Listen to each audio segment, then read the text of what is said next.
चतारी।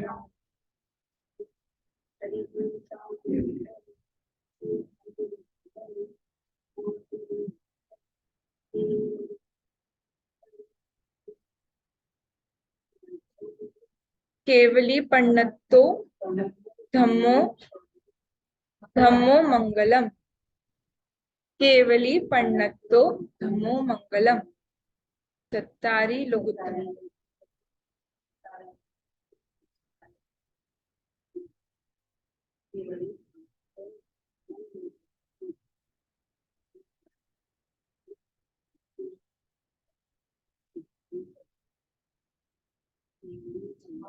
साहु शरण।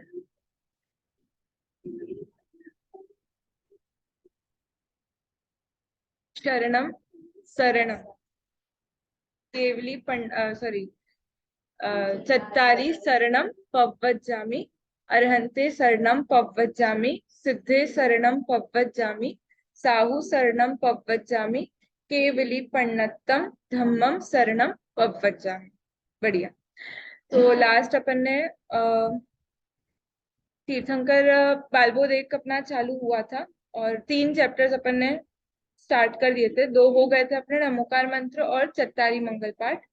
और हमने तीर्थंकर भगवान वाला चैप्टर शुरू किया था। क्लास शुरू हो उससे पहले क्लास संबंधी थोड़ी इंफॉर्मेशन।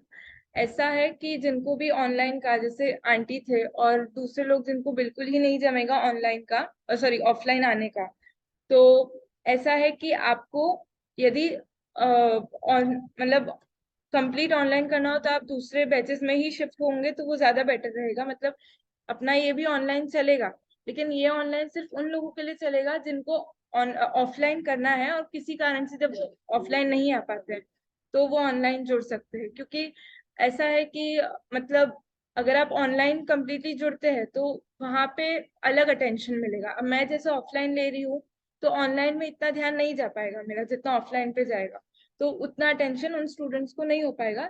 इसलिए फिर उनको यही प्रेफरेबल रहेगा। मतलब ऐसा नहीं है कि एकदम आपको वहीं जाना है, यहाँ पे भी कंटिन्यू करना हो तो कर सकते हैं, कोई प्रॉब्लम नहीं है। लेकिन अगर मतलब बेटर ऑप्शन वो रहेगा कि आप अगर उन क्लासेस को ज्वाइन करें जो कंप्लीट ऑनलाइन चल रहे हो, तो वहां पे आपको अटेंशन भी पूरा मिलेगा टीचर्स का, इस हिसाब से।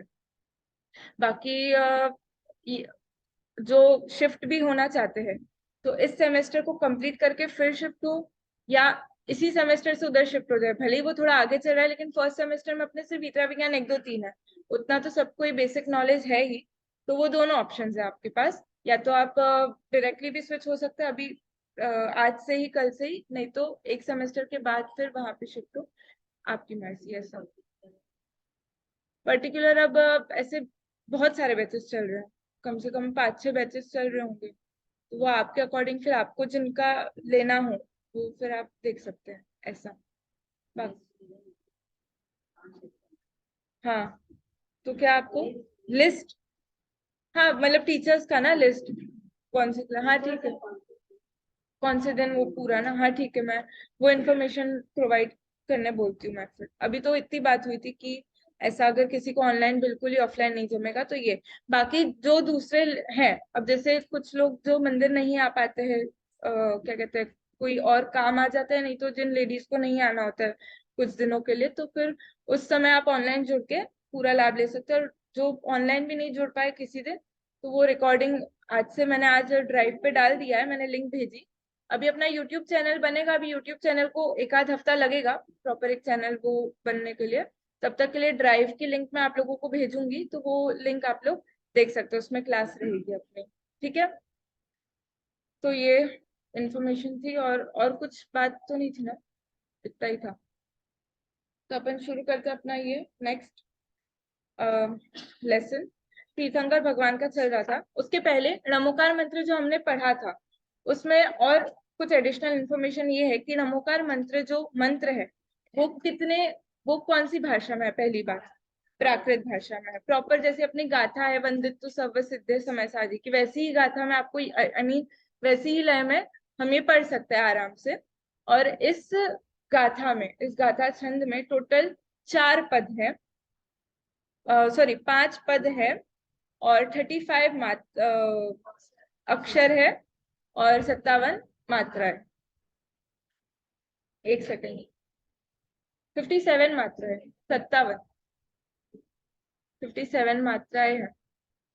5 पद, 35 अक्षर, 35 अक्षर और 57 मात्राएं है। इसे अनादि निधन मंत्र, मूल मंत्र, पंच नमस्कार मंत्र आदि नाम से भी कहा जाता है। कुछ बातें जो पिछली क्लास में नहीं हो पाई थी उसको लिया हमने। अब लास्ट हमारी चर्चा स्टॉप हुई थी तीर्थंकर और भगवान के डिफरेंस में। हमने 3 डिफरेंसेस देखे थे, कोई रिपीट करेगा? हाँ आंटी।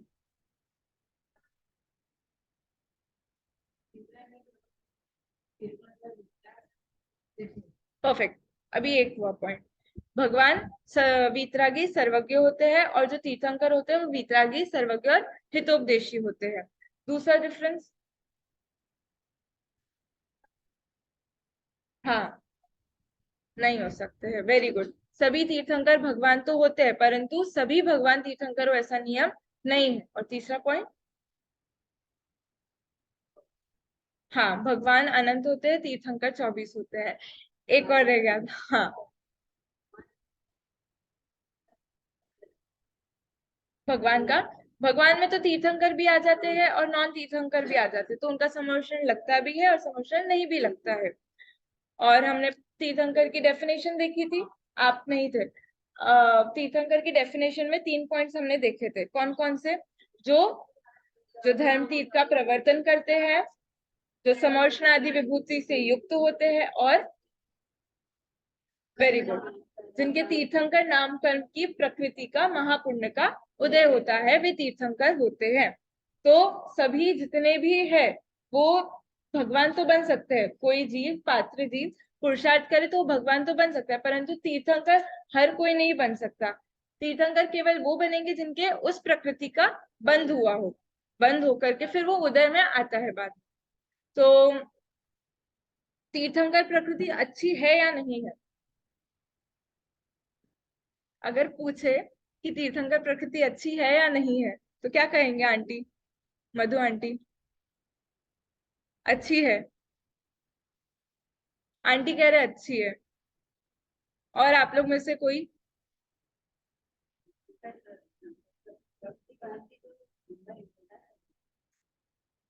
क्या क्या? हाँ तीर्थंकर प्रकृति बंधती है तो बहुत टाइम लग जाता है फिर। तीर्थंकर प्रकृति बंधना तो पुण्य है, मतलब उसका उदय जब आता है तो पुण्य का ही उदय आता है, शुभ है वो। लेकिन आखिर में वो है तो नाम कर्म की ही प्रकृति। 8 कर्म है जो हमारे, 8 कर्म के नाम अंश। Very good.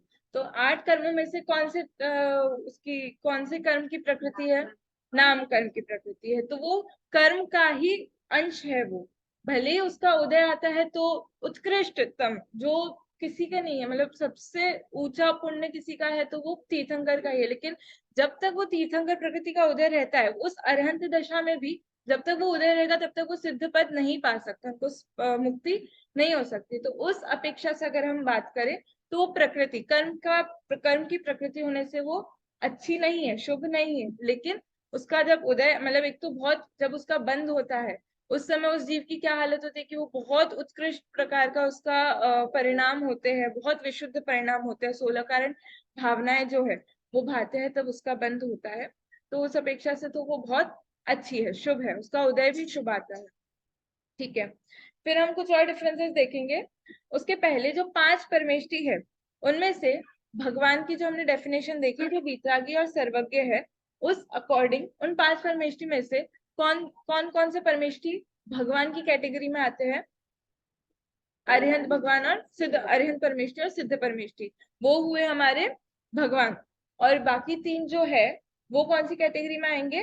गुरु की कैटेगरी में। एक अपेक्षा तो ये आती है दूसरी अपेक्षा ये आती है कि भगवान केवल सिद्ध परमेष्टि है।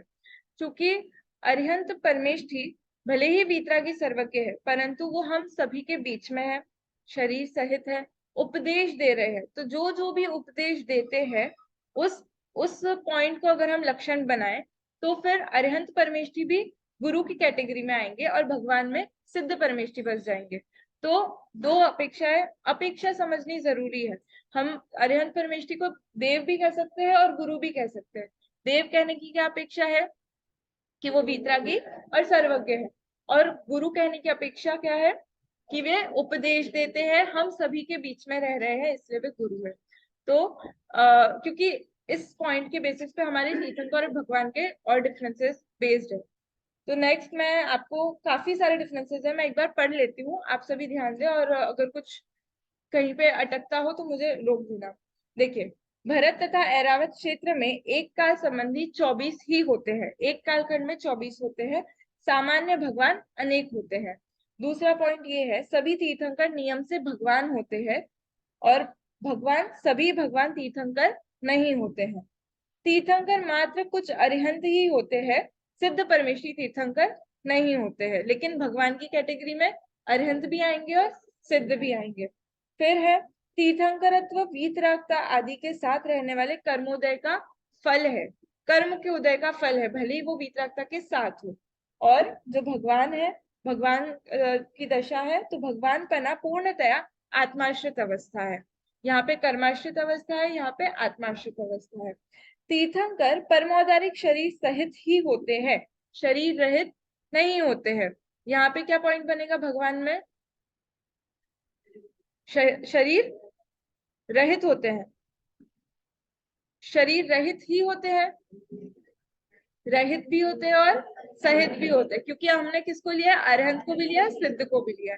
तो तीर्थंकर तो नियम से शरीर सहित ही होंगे, लेकिन जो सिद्ध है, सॉरी, जो भगवान की कैटेगरी है, उसमें शरीर सहित भी और शरीर रहित भी। फिर तीर्थंकर मात्र चार घाती कर्मों से रहित होते हैं, चार अघाती कर्मों से से रहित नहीं होते हैं, उससे सहित होते हैं। और यहाँ पे क्योंकि हमने अरिहंत और सिद्ध को लिया है, तो यहाँ पे दोनों बातें बन सकती है, घातिया कर्म है भी, अघातिया कर्म है भी और नहीं भी है। फिर तीर्थंकर मात्र मनुष्य लोक में ही होते हैं, और भगवान, हाँ, सिद्ध भी है, तो वो तो लोका, मतलब लोक के अग्रभाग में सबसे ऊपर, मनुष्य लोक में नहीं अकेले, वो तो ऊपर ऊर्ध्व लोक में और मनुष्य लोक में। तीर्थंकर माता, हाँ, फिर तीर्थंकर का उपदेश होता है, दिव्य ध्वनि खिलती है, वे समर्षण आदि तथा तीर्थंकर नामकरण के उदय से सहित होते हैं। और यहाँ पे भगवान का उपदेश होता भी है और नहीं भी होता है, वे समर्षण से सहित होते भी है और नहीं भी होते हैं। तीर्थंकर जिन बिंबों की छाती पर श्रीवत्स तथा सिंहासन पर संकेत चिन्ह होता है, चिन्ह होता है, यहाँ पर भगवान के चिन्ह होता भी है और नहीं भी होता है, क्योंकि चिन्ह मात्र जो तीर्थंकर हो उनके ही होता है, बाकी किसी के नहीं होता है। तीर्थंकर के कल्याणक होते हैं, भगवान के नहीं होते हैं। मतलब तीर्थंकर के तो होते हैं भगवान की कैटेगरी में। एक बात याद रखना, जो भगवान है वो एक सामान्य कथन है, हम सब लड़कियां हैं, मतलब स्त्री है, स्त्री में फिर कैटेगरी हो जाएगी, मतलब हम सब, आप लोग नहीं, हम सब मनुष्य है, तो ये सामान्य हो गया, और उसमें फिर स्त्री और पुरुष ये विशेष हो गया। वैसे ही जो भगवान है वो क्या है? सामान्य कैटेगरी है, उसमें तीर्थंकर भी आ जाएंगे, और नॉन तीर्थंकर जो सामान्य है, दूसरे महापुरुष है, वो भी आ जाएंगे। फिर इनके केवल जो तीर्थंकर है, उनके केवल ज्ञान संबंधी देवकृत केवल ज्ञान संबंधी 10, देवकृत संबंधी 14, जन्म संबंधी 10 अतिशय अतिशय और 8 प्रातिहार्य, ये होते हैं। ये आप पढ़ेंगे बाद में, अभी बालबुक 3 में आएगा वो डेफिनेशन में।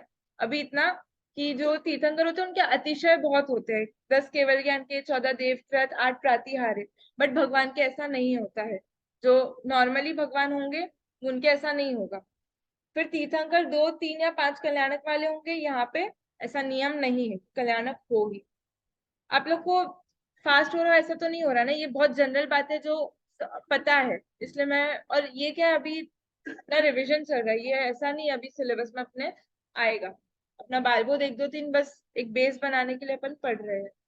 कहीं भी फास्ट लगे किसी को भी या कुछ समझ नहीं आया तो मुझे बोल देना फिर। तीर्थंकर, तीर्थंकर विशेष है, भगवान सामान्य है, ये अभी अपन ने बात किया।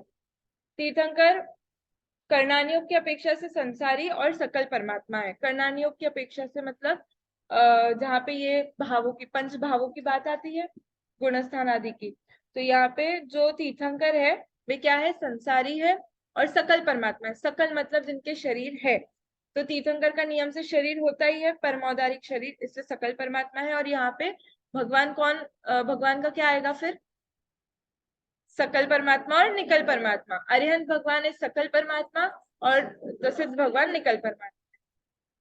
ठीक है।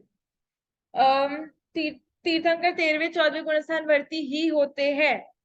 जो अरिहंत परमेष्ठी है उनका गुणस्थान फिक्स है, 13वां और 14वां। और जो भगवान होंगे वो सिद्ध, उसमें सिद्ध होने से वो गुणस्थानातीत भी है और गुणस्थान में भी है। तो 13 और 14 गुणस्थान और गुणस्थानातीत। गुणस्थानातीत जिया, अतीत, गुणस्थान अतीत, गुणस्थान से पार। ठीक है। तीर्थंकरों के प्रतिजीवी गुणों का परिणमन अशुद्ध ही होता है, क्योंकि प्रतिजीवी गुण अघातीय कर्मों के क्षय से प्रकट होते हैं। अघाती कर्म, घाती कर्म से क्या क्या प्रकट हुआ, अनंत दर्शन, अनंत ज्ञान, अनंत सुख और अनंत वीर्य। तो ये तो हुए घाती कर्मों के अभाव से जो गुण प्रकट होते हैं, अनंत चतुष्टय। अब जो 4 अघाती कर्म बचते हैं, जब उनका क्षय होता है तो 4 प्रतिजीवी गुण और प्रकट होते हैं।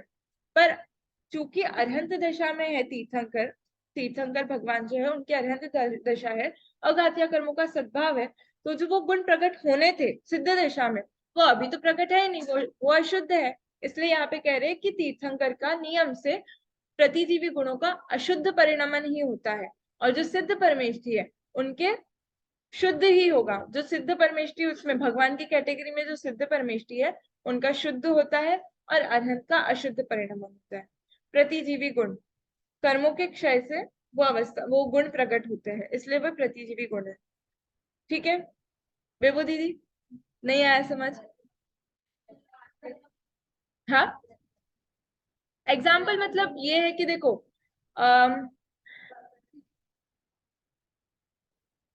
अनुजीवी गुण तो देखो जो अपने अंदर ज्ञान दर्शन, ये जो ऑलरेडी अभी प्रेजेंट है, जिनका परिणमन चल रहा है, हाँ स्वगुण, स्वगुण तो वो भी होंगे, पर वो गुण कैसे है, अनुजीवी गुण तो अभी विद्यमान है प्रेजेंट में, अशुद्ध भी है और फिर उनका शुद्ध परिणमन भी होता है, अभी भी हो सकता है। जैसे मुझे सम्यक दर्शन प्रकट हो गया, तो वो श्रद्धा गुण जो है मेरी, वो श्रद्धा गुण कैसी हो गई, मिथ्यात्व से सम्यक्त्व में परिणत हो गई। अब वो तो हुए अनुजीवी गुण जो अभी विद्यमान है। अब लेकिन कुछ गुण ऐसे हैं, प्रतिजीवी गुण जिन्हें कहते हैं, वो कर्मों के क्षय से ही प्रकट होंगे, वो अभी नहीं है, वो कर्मों के क्षय से ही प्रकट होंगे। तो वो कर्म कौन से हैं, अघाती कर्म। कौन कौन से हैं, वेदनीय, आयु, नाम और गोत्र। वेदनीय कर्म के अभाव से अव्यबाधत्व गुण प्रकट होता है, नाम कर्म के अभाव से सूक्ष्मत्व गुण प्रकट होता है, आयु कर्म के अभाव से अवगाहनत्व गुण प्रकट होता है, और गोत्र कर्म के अभाव से अगुरु लघुत्व गुण प्रकट होता है। तो ये 4 गुण ऐसे कि अभी अपने अंदर नहीं है, अभी बिल्कुल अपने अंदर ज्ञान है, दर्शन है, सुख है, वीर्य है, उनका गलत परिणमन, विपरीत परिणमन चल रहा है। आपके अघाती सॉरी घाती कर्म का नाश होगा तो उनका कैसा हो जाएगा, शुद्ध परिणमन हो जाएगा। लेकिन ये जो प्रतिजीवी गुण है, इनका अभी एग्जिस्टेंस ही नहीं है। आप जब अघाती कर्मों का नाश करेंगे तो वो उन गुणों का, उन कर्मों के क्षय के निमित्त से उनका सद्भाव हो जाएगा। इसलिए ये कहा है कि यहाँ पे जो तीर्थंकरों के प्रतिजीवी गुण है, उनका परिणमन अशुद्ध ही होता है। और जो भगवान है, भगवानों में यह शुद्ध भी है और अशुद्ध भी है, अरिहंत और सिद्ध उस अपेक्षा से। फिर अकृत्रिम चैत्यालयों में तीर्थंकर की प्रतिमाएं नहीं होती है वहां, और भगवान में भगवान की प्रतिमा, और भगवान की कैटेगरी में अकृत्रिम चैत्यालयों में भगवान की प्रतिमाएं होती है। ये भी मुझे फर्स्ट टाइम आज ही जब मैंने पढ़ा तब मुझे पता चला कि जो अकृत्रिम चैत्यालय होते हैं, अकृत्रिम चैत्यालय, अकृत्रिम चैत्यालय वो होते हैं जो, जिनको किसी ने नहीं बनाया। ये मंदिर है, ये कृत्रिम है क्योंकि इसे किसी ने बनाया, किसी ने मतलब मनुष्यों ने। पर अकृत्रिम चैत्यालय है जो भूत में भी थे, वर्तमान में भी और भविष्य में भी रहेंगे। उसका कभी अभाव, कोई अभाव उसका नाश नहीं कर सकता है। तो उन अकृत्रिम चैत्यालयों में जो प्रतिमाएं विराजमान होती है, वे प्रतिमाएं तीर्थंकर की नहीं होती है। वो प्रतिमाएं केवल भगवान, उनको भगवान कहेंगे, वो प्रतिमाएं किसी तीर्थंकर की नहीं होंगी। तो यहाँ पे ये डिफरेंस, इसमें ये डिफरेंस आएगा कि तीर्थंकर है, उनकी अकृत्रिम प्रतिमाएं नहीं होती है, पर भगवान की अकृत्रिम प्रतिमाएं होती है। तो भगवान की कैटेगरी में जो तीर्थंकर नहीं है, जो नॉन तीर्थंकर दूसरे भगवान जितने भी होते हैं, तो वो अब, हाँ, सिद्ध की अब खैर, हाँ, अरहंत दशा में होती है सिद्ध परमेष्टि की। जैसे अभी यहाँ पे अपने भी सब प्रतिमाएं विराजमान है, तो सब सिद्ध हो गए हैं सीमंदर भगवान को छोड़ करके, वो तो अभी भी है। तो जो बाकी सब प्रतिमाएं वो तो सिद्ध है, वो तो सिद्ध हो गए, महावीर भगवान तो सिद्ध परमेष्टि हो गए। पर हम उन्हें क्यों हम उन्हें अरिहंत एज अरिहंत पूछते हैं, क्योंकि सिद्ध की तो प्रतिमाएं नहीं बन सकती है ना, वो तो अशरीरी होते हैं, तो हम उनको कैसे पूजे? तो अरिहंत दशा की उनकी प्रतिमा को हम पूछते हैं, वो पूज्य है, वो भी पूज्य है।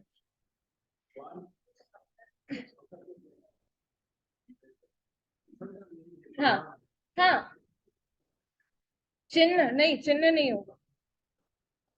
हाँ, हाँ, तीर्थंकर, और चिन्ह वाले नहीं है वो भगवान, सामान्य वो आ चुका अंकल। चिन्ह वाला पॉइंट डिस्कस हो चुका कि जिनके चिन्ह होंगे वो कौन है, तीर्थंकर की ही प्रतिमा होगी वो, और तीर्थंकरों के ही चिन्ह होते हैं, भगवान के चिन्ह नहीं होते हैं। तो जो अकृत्रिम चैत्यालय है, मतलब जहां तक मेरा ऐसा सोचना है, मेरे दिमाग में ऐसा थॉट आया कि भगवान की डेफिनेशन वीतरागी और सर्वज्ञ है। आप कोई भी प्रतिमा, भले ही वो चिन्ह हो ना हो, वो अगर वो चीज को उस हिसाब से बनाई गई है, वो चीज डिपिक्ट करती है, तो वो नॉर्मल भगवान की प्रतिमा कहलाई जा सकती है। तो इस हिसाब से फिर वो अकृत्रिम चैत्यालयों में वैसी व्यवस्था होगी, फिर बाकी और क्या होगा वो देखना पड़ेगा फिर उसके बारे में। तीर्थंकरों का शासन चलता है, भगवान का नहीं चलता है।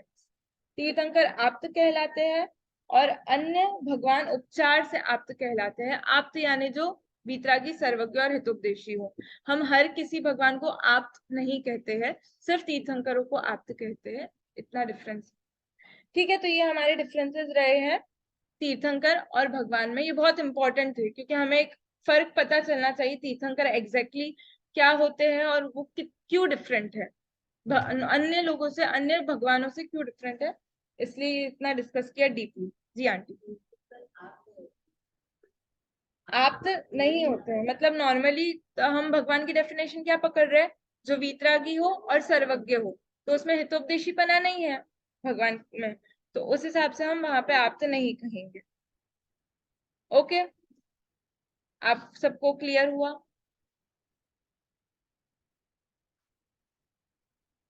अभी अपना एक्चुअली आंटी थोड़ा सा, तो आप तब तक ऑनलाइन ज्वाइन कर लीजिए ना, ऑनलाइन भी अपना चलेगा पूरे टाइम। तो आधा घंटा 15-20 मिनट जैसे किसी का छूटता है स्टार्टिंग का भी, ट्रेवलिंग के हिसाब से या कुछ और रीजन से, तो ऑनलाइन करके फिर अभी अपन को थोड़ा सा 1.5 घंटा लेना ही पड़ेगा, क्योंकि अपन थोड़ा सा पीछे चल रहे हैं, तो कवर अप करने के लिए। अब देखो, अपना बाल बोध एक चल रहा है अपन को ये तो अभी रिविजन है, बीता विज्ञान 1 2 3 है कोर्स में, तो वो इसको छोड़ भी नहीं सकते, ऐसी बात है। बस ये 3 3 महीने की बात है, उसके बाद अपन नॉर्मल पेस में चलेंगे, फिर 2 घंटा, 1 घंटा एक क्लास, ऐसे। जी हाँ जी।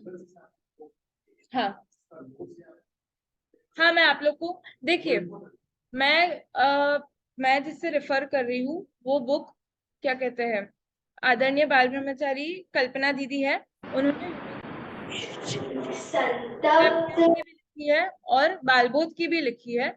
आप लोग, मैं मतलब उससे उससे पढ़ के उसमें, क्योंकि सारी बातें जो जो भी बालबोध लेवल पे, वितरा विज्ञान लेवल पे कवर होनी चाहिए, वो सारी बातें मैं आप लोगों से शेयर करूंगी। और आप लोग को डीपली, और उसमें कुछ पॉइंट जैसे रह जाते हैं और अच्छे से पढ़ना हो, तो आप उसे जरूर रेफर करें, एटलीस्ट आप लोग की नॉलेज के लिए। देखना पड़ेगा हमको शायद, एक बात, मतलब जैसे नॉर्मली स्टोर के हिसाब से हो, 19 है, 19 पॉइंट इसका। हाँ, इसका मैं आप लोगों को फोटो तो भेज दूंगी और पीडीएफ भी भेज दूंगी, एक बार आप लोग रेफर कर सकते हैं। ठीक है, चलिए तो अपना ये चैप्टर मेन इसी डिफरेंस, ये डिफरेंस मतलब ये हो गया, अपना चैप्टर हो गया समझो, उसमें कुछ और है नहीं।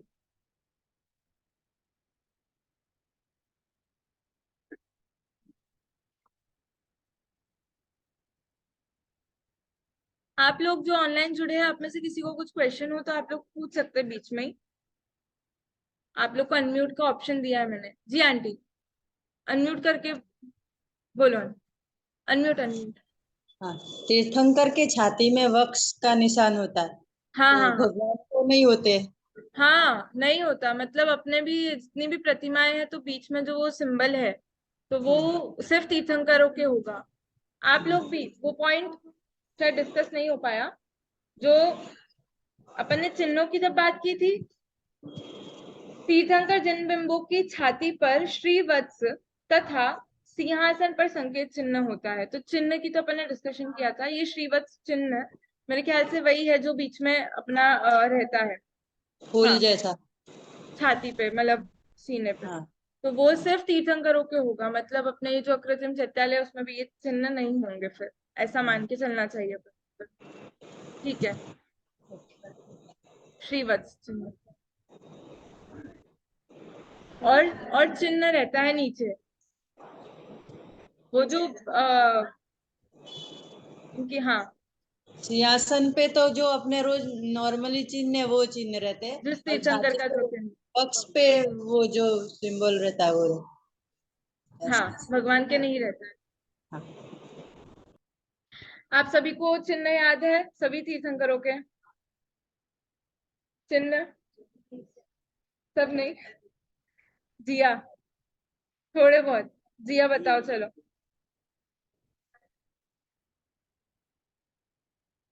चलो किन्हीं किन्हीं का पूछ लेती हूँ मैं। अरनाथ भगवान का 18वें अरनाथ, मछली। और शीतलनाथ भगवान का कल्प वृक्ष। नमीनाथ भगवान का नीलकमल, नीलकमल। और और कमल, और किसका चिन्ह है? पद्म का। ठीक है, देख लेना फिर वो चिन्ह तो आप लोग। अपन नेक्स्ट चैप्टर शुरू करते हैं, देवदर्शन। फटाफट, अब ये नॉर्मल, अब ये इसमें ज्यादा टाइम नहीं लगेगा अपन को, इसमें कुछ ज्यादा डिस्कस करने जैसा नहीं है। देवदर्शन की विधि सभी को पता है, सब करते हैं रोज। बस एक स्टैंडर्ड प्रोसीजर क्या है वो बता रहे हैं, जो नहीं करते हो, जिन्हें नहीं पता हुए करे, जो करते हो वो बहुत अच्छी बात है। तो सबसे पहले, इसमें रीड तो मैं नहीं कर रही, मैं आप लोग को ऐसे ही बता देती हूँ कि मंदिर जी में आने से पहले आपको क्या ध्यान रखना है कि आप नहा धोकर स्वच्छ वस्त्र पहनकर आप मंदिर जी में आए, और जूते चप्पल बाहर उतार के, और चमड़े के बेल्ट हो, पर्स हो, चप्पल हो, कुछ भी नहीं वापरे। फिर आप आएंगे, हाथ पैर धोएंगे, फिर भगवान का क्या कहते हैं, जयगान करते हुए आप मंदिर के द्वार पे एंटर करेंगे। वहां पे 3 बार ओम निस्सही निस्सही निस्सही, उसका अर्थ क्या होता है? मोक्ष।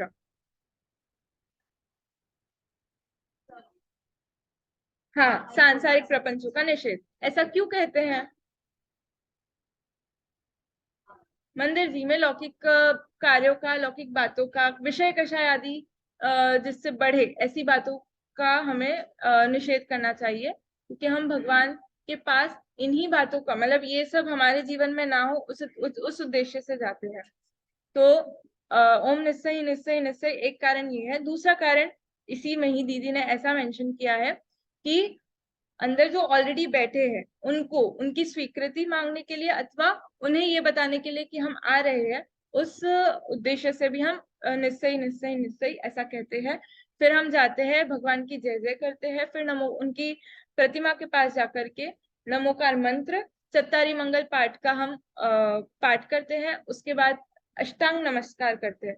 अष्टांग नमस्कार का मतलब क्या है और क्या करते हैं उसमें एग्जैक्टली? अष्टांग नमस्कार मतलब अष्ट अंगों से नमस्कार। अष्ट अंग कौन कौन से होते हैं? मस्तिष्क, ओके। एक पीठ, दो हाथ, दो पैर, सीना छाती, और एक रह गया, और जो कमर के नीचे वाला नितंब। आठ, आठ है। हाँ, दो हाथ, दो पैर, सिर, सीना, पीठ और नितंब, ये हो गए अपने 8 अंग। तो अष्ट अंगों से नमस्कार, उसे गवासन भी कहते हैं, उससे नमस्कार करना चाहिए। फिर हम 3 बार प्रदक्षिणा, कोई स्तुति गा करके हम प्रदक्षिणा लेते हैं 3 बार।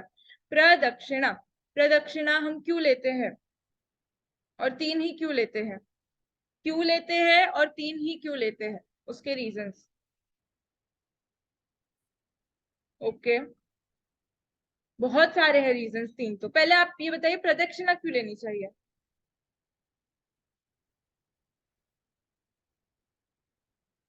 चार मुख तो हर मतलब वो तो समोशरण और जहाँ ऐसी मूर्तियां हो वहां है, लेकिन नॉर्मली भगवान की वीतराग मुद्रा को हर ओर से हम निहारे, हर ओर से हम उसे देखें, तो उसका उस उद्देश्य से हम उनकी प्रदक्षिणा लेते हैं।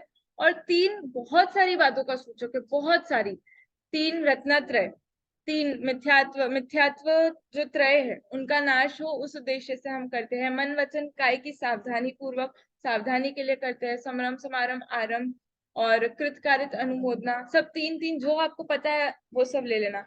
और मैंने तो मतलब मुझे ऐसा सुना भी है, मतलब मैंने इसमें तो नहीं पढ़ा, लेकिन और भी ऐसे लॉजिकली कारण मुझे लगे वो, कि जब हम 3 इज द सूचक ऑफ काल, भूत, वर्तमान और भविष्य, और जो हम चारों ओर से लेते हैं तो चारों तरफ के हम भगवानों को नमस्कार करते हैं। भूतकाल की चारों दिशा के जितने भी जिन मंदिर में जिन बिंब है उनको नमस्कार करते हैं, भूतकाल, भविष्य, वर्तमान काल और भविष्य काल। इस हिसाब से 3 इसमें नहीं है, लेकिन ये ठीक है, फिर भी एक लॉजिक, हम अगर तर्क से बात करें तो ये भी पॉसिबल है, संभव है, इसलिए हम 3 प्रदक्षिणा लेते हैं। 3 प्रदक्षिणा लेने के बाद फिर हम नमस्कार करते हैं भगवान को और काय उत्सर्ग करते हैं। काय का उत्सर्ग करना, काय से, काय शरीर से, उत्सर्ग मतलब उसके प्रति जो हमारा ममत्व रूप परिणाम है उसका हम त्याग करें कुछ क्षणों के लिए। उसके प्रति जो हमारा अपनत्वपना है, ममत्व मतलब अपनत्वपना, उसे अपना माना, उसे हम कुछ क्षणों के लिए अलग रखें और पंच परमेष्टि का स्मरण करें। उस समय हम नॉर्मली णमुकार मंत्र पढ़ते हैं, वो कायोत्सर्ग बेसिकली है नहीं, हम उसको अभी प्रचलन में है इसलिए, क्योंकि उसमें हम क्या कर रहे हैं, नमस्कार कर रहे हैं। हम नमोकार मंत्र बोल रहे हैं, इसका मतलब नमस्कार कर रहे हैं। तो उसकी मुद्रा भी हम ऐसे जब हम पढ़ते हैं तो वो नहीं होकर के नमस्कार कर रहे हैं, इसलिए ऐसी होनी चाहिए। लेकिन चूंकि ऐसा है कि कायोत्सर्ग में हमें पंच परमेष्टि का स्मरण करना चाहिए, आत्मा परमात्मा का स्मरण करना चाहिए, इसलिए हम उसका स्मरण करते हैं नमोकार मंत्र का। तो इसमें भी कोई प्रॉब्लम नहीं है। तो उद्देश्य ये है, अगर हम नमोकार मंत्र भी पढ़ते हैं उस समय, तो उस समय हम प्रयास करें कि हम इस शरीर को अपना ना माने, कुछ टाइम के लिए हम उसको छोड़ दे, पड़ोसी माने। ठीक है, फिर कायोत्सर्ग होने का हाँ ठीक है, कायोत्सर्ग करना ये हमारा प्रोसीजर खत्म यहाँ पे। बस इसके बाद हम घर चले जाएंगे, घर जाके स्कूल जाएंगे, घर जाएंगे, क्या करेंगे फिर? प्रवचन चल रहा हो तो प्रवचन, और चिंतन करेंगे। किसका चिंतन करेंगे? भगवान कैसे बन सकते हैं। हाँ, देखो, जो प्रवचन हो तो प्रवचन, नहीं चल रहे हो तो हम आधा घंटा कम से कम मंदिर में बिताए, जिनवाणी सुने, जिनवाणी पढ़े खुद से, और जो जिनवाणी में आया है या प्रवचन में आया है उसका चिंतन करे, घुलन करे, और फिर ये विचार करे कि मैं कौन हूँ, भगवान कौन है, मैं भगवान कैसे बन सकता हूँ, मैं भगवान क्यों नहीं हूँ, क्या प्रॉब्लम है, सब इन सब का विचार करें, हम चिंतन करें। चिंतन लास्ट थिंग है जो और सबसे इम्पोर्टेंट वही है। हम रोज आके रोज चले जाते हैं, कोई उसका कोई मतलब नहीं है यदि हम चिंतन नहीं करते तो आधा घंटा हम पूजन, हाँ, पूजन, पूजन तो वो आ जाएगा, लेकिन अलग से हमें स्वाध्याय के हिसाब से, उसकी मुख्यता से, चिंतन की मुख्यता से हमें वैसे टाइम निकाल करके पूजन भी यदि हम करते हैं तो पूजन में आई हुई बातों को हम स्मरण करें, उसका चिंतन करें। मूल प्रयोजन हमें अपनी आत्मा को हम कैसे याद कर सकते हैं, क्योंकि मंदिर के अलावा तो बहुत कम चांसेस है कि हम उस आत्मा को याद करें। एक मंदिर में क्योंकि लोग भी सब साधर्मी है, आत्मा की ही चर्चा करेंगे, घर बार की चर्चा होती है वो बात अलग है, लेकिन होनी नहीं चाहिए। हम मंदिर में भी भूल जाते हैं कि वहां जाकर भी कैसे हो आप, क्या चल रहा है, आपका पैर कैसा है, आपका ये कैसा है, वो सब नहीं होना चाहिए। क्योंकि भगवान सबसे उत्कृष्ट कौन है, भगवान है, उनके सामने हमें कोई नहीं दिखना चाहिए। यदि हम किसी और की तरफ भी कोई आता है और उनको भी मुड़ करके देखते हैं तो वो भगवान की विराधना है, शास्त्र सामने है, शास्त्र की विराधना है।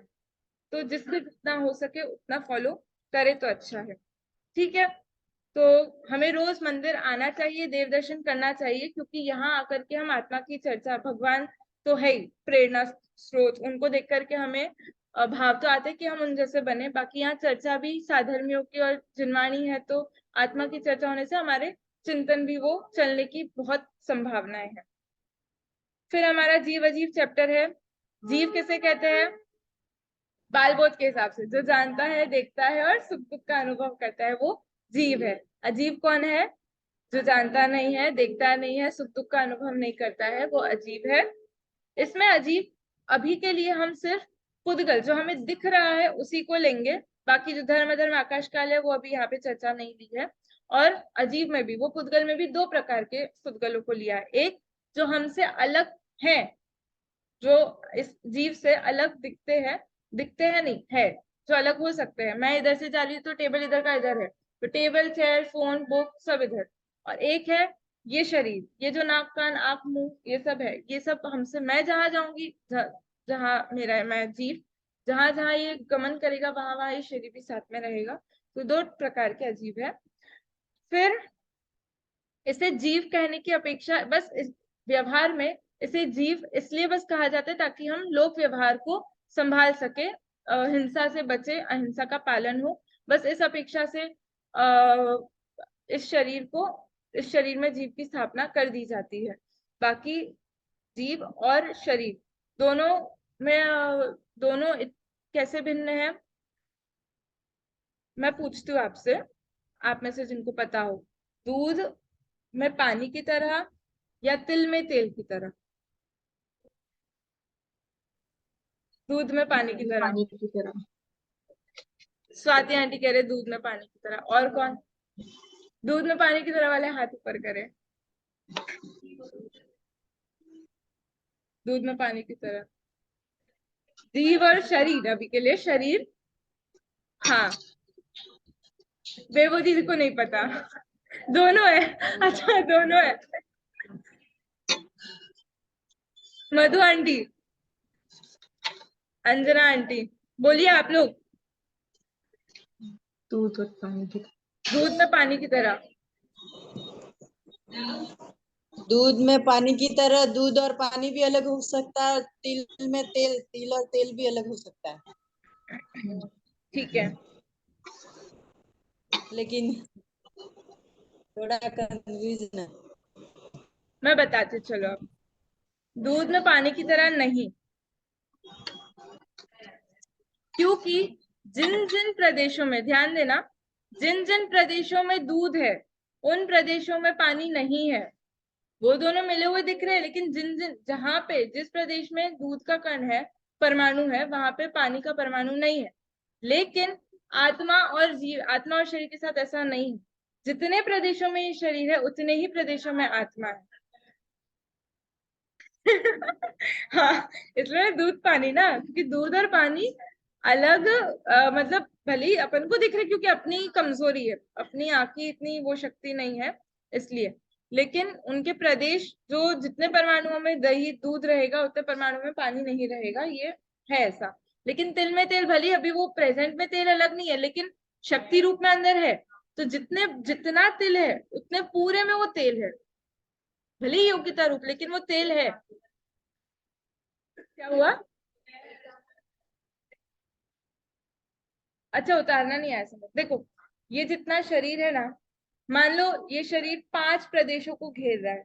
5 आकाश के प्रदेश मतलब स्पेस, तो वो जितने 5 प्रदेशों में ये शरीर है अभी एट प्रेजेंट, उतने में ही आत्मा है पूरे में।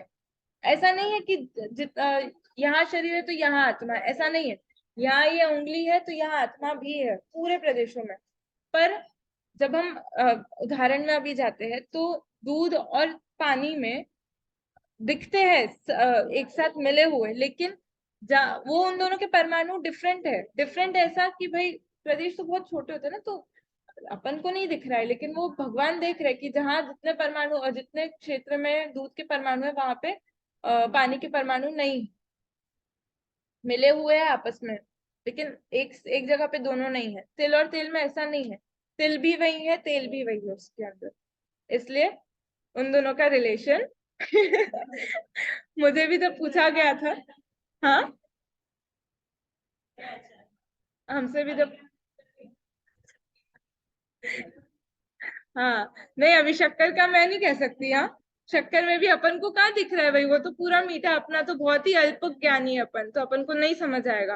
अब वो क्या पता शक्कर भी घुल करके अलग अलग प्रदेश हो एक हो, वो मैं नहीं कह सकती। इसलिए आप अभी एक उदाहरण आउट मत करना शक्कर वाला शक्कर दूध वाला। ठीक है, तो जीव अजीव का बस इतना ही है मेन। बस जीव अजीव को अलग बताया इस चैप्टर में, लक्षण अलग अलग बताए। लक्षण जो जानता देखता है। लक्षण मतलब क्या, जिससे पहचान। लक्षण और स्वरूप में थोड़ा डिफरेंस है। लक्षण स्वरूप के अंदर आता है, लेकिन स्वरूप जितना है वो लक्षण हो ऐसा जरूरी नहीं है। आत्मा का लक्षण ज्ञान है, अमूर्तिक नहीं। क्यों? वो स्वरूप तो है, लेकिन अमूर्तिक और भी दूसरे द्रव्य है, तो वो उसका लक्षण नहीं है, वो उसका स्वरूप भले ही हो सकता है। तो लक्षण, जब भी बात लक्षण की आएगी तो बहुत कान खोल लेना है ऐसे कि भाई लक्षण क्या है, क्योंकि लक्षण इज समथिंग जो आपको दूसरों से डिफ्रेंशिएट करता है। इसलिए तो यहाँ पर दोनों के लक्षण बताए हैं, और फिर अलग अलग बता करके ये भी बताया है कि भले ही वो अलग है, लेकिन जब अभी हम संसारी है, हम इस दशा में है, और लोक व्यवहार जब तक हम गृहस्थ में है तो ऐसा लोक व्यवहार में जरूरी है कि हम बस उस चरणानियों की अपेक्षा से हम उसको जीव माने, शरीर को।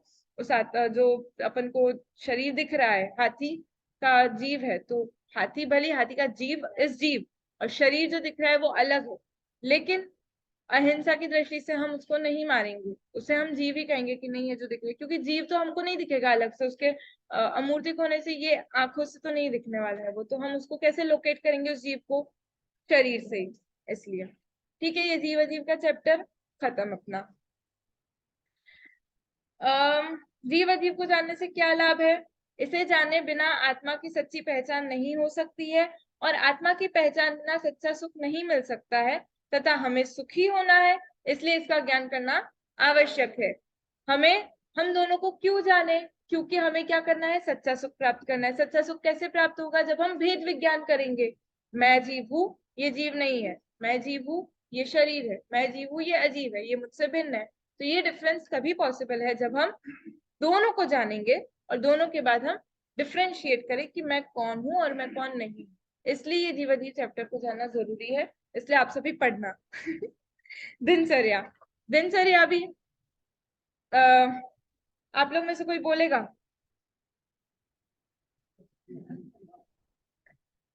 कौन फॉलो करता है?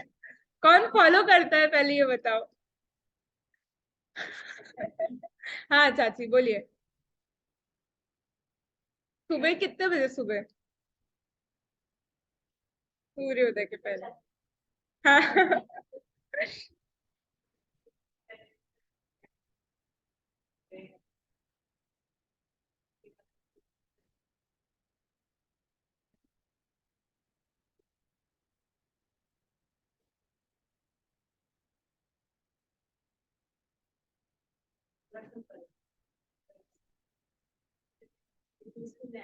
हाँ,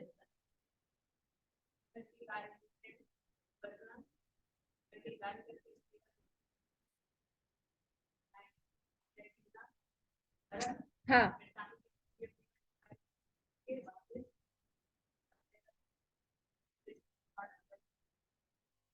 परफेक्ट, बढ़िया।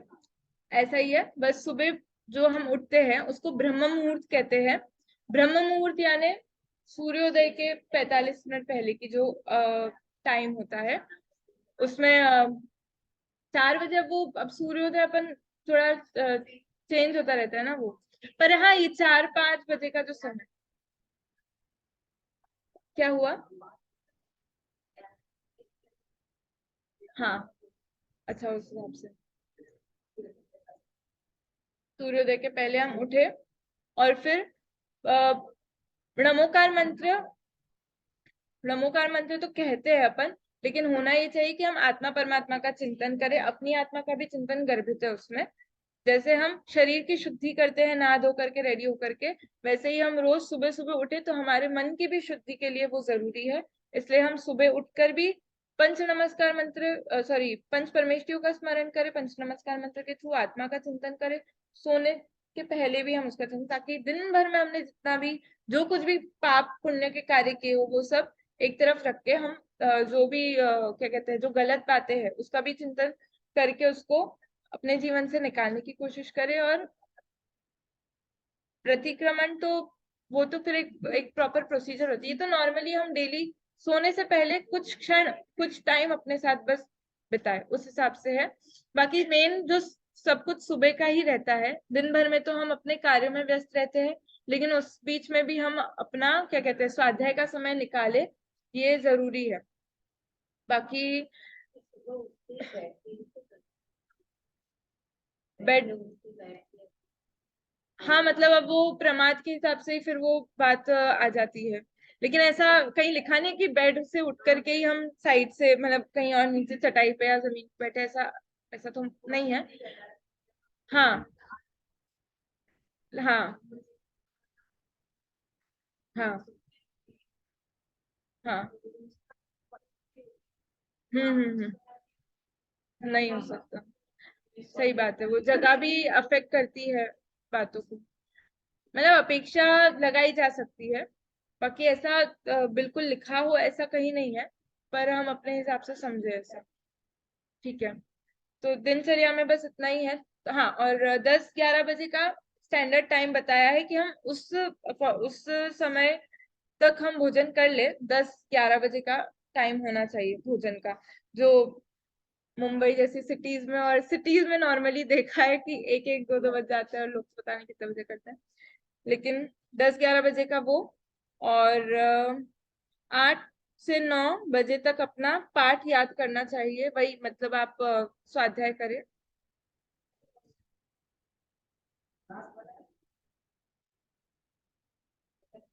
हाँ, तो मानसिक मतलब मन की पवित्रता के लिए वही चिंतन करें हम, आत्मा परमात्मा का चिंतन। यहाँ पे लिखा है, देखिए क्या, 18 पेज नंबर पे देखिए, सुरेश बोल रहा है, नीचे वाले सुरेश में, बीच वाला, क्या मन भी अशुद्ध होता है? हाँ भाई, जिस तरह बाह्य गंदगी हमारे शरीर को गंदा कर देती है, उसी प्रकार ये मोह राग द्वेष हमारी आदि विकारी भाव से हमारा मन गंदा हो जाता है। और जिस प्रकार स्नान मंजन आदि द्वारा हमारी देह साफ हो जाती है, उसी प्रकार आत्मा परमात्मा के चिंतन से हमारा मन पवित्र हो जाता है। और वही जरूरी है, शरीर की पवित्रता के एक बार के लिए ना भी हो, लेकिन मन पवित्र ना हो, वो बहुत, वो ज्यादा नुकसानदायक है। चलिए, आदिनाथ भगवान लास्ट चैप्टर है हमारा। 1 घंटा हो गया है हमारी क्लास को, और बाल बोल की चल रहा है। चलिए, आदिनाथ भगवान कौन बताएगा बच्चों? सम्यक, अंश, अंश बताएगा क्या? पूरा स्टोरी बताना है, 5 मिनट में सम अप कर दो। हाँ मत, अरे इतना कुछ ऐसा नहीं है, आराम से टेक इट इजी, शुरू करो फिर ऐड कर लेंगे। हाँ बोले। अच्छा चलो, माता का नाम क्या था? पिता का नाम? जन्म कहाँ हुआ था? अयोध्या नगरी में। अम भगवान ऋषभ देव की कितनी शादियां हुई थी? 2 शादियां हुई थी। राजा ऋषभ देव की 2 शादियां हुई थी। अंजना आंटी, भगवान ऋषभ देव की 2 शादियां हुई थी कि राजा ऋषभ देव की 2 शादियां हुई थी? राजा ऋषभ देव की, भगवान की क्यों नहीं? ठीक है, आपने अनम्यूट नहीं किया, लेकिन मैं समझ गई आपके भाव। भगवान की शादी नहीं होती है, राजा ऋषभदेव की 2 शादियां हुई थी। पहली पत्नी का नाम, दूसरी सुनंदा। पहली पत्नी के से कितने पुत्र हुए? भरत आदि 100 पुत्र। टोटल, हाँ टोटल 101 है, लेकिन अभी अपन नंदा की बात कर रहे हैं। तो नंदा रानी के भरत आदि 100 पुत्र। भरत कौन? भरत चक्रवर्ती। तो भरत आदि 100 पुत्र तो नंदा के, और पुत्र हुए, और एक पुत्री हुई। क्या नाम था? ब्राह्मण। सुनंदा के एक पुत्र एक पुत्री, बाहुबली और सुंदरी। ठीक है, सुनंदा सुंदरी, स फिर उसके बाद वैराग्य की घटना, नीलांजना का नृत्य। उनकी आयु कितनी थी? आदिनाथ भगवान की 84 लाख पूर्व की आयु थी। 83 वर्ष तक तो वे राज अवस्था में ही थे, और फिर उसके बाद उन्होंने नीलांजना का नृत्य देखा। जब उसकी मृत्यु देखी, मृत्यु और फिर तुरंत ही दूसरी जीव उसमें आ गया, तो उस घटना को देख करके उनको वैराग्य आ गया, और फिर वे संसार से विरक्त होकर के उन्होंने जिंदगी अंगीकार की। अब उसके बाद का क्या सीन रहा?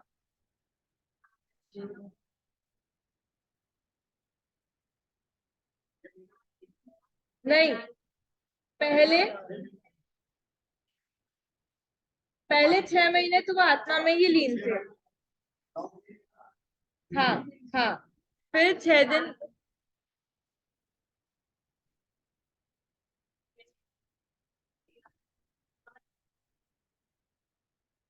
अम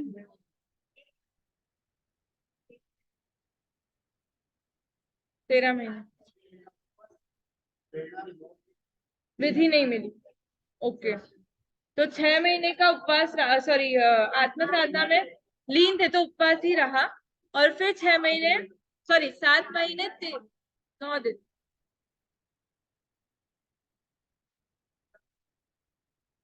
13 महीने 9 दिन आहार नहीं मिला। फिर उसके बाद किसने दिया? राजा श्रेयांश ने हस्तिनापुर नगरी में वैशाख शुक्ल तृतीया के दिन किसका आहार दिया? इच्छुरस का। ठीक है। और एक एडिशनल इंफॉर्मेशन जो इसमें नहीं है, लेकिन हम इसकी चर्चा फिर बाद में नहीं करेंगे। तो एक जो राजा श्रेयांश का जीव था, वो कौन था? किसी को आइडिया हो तो?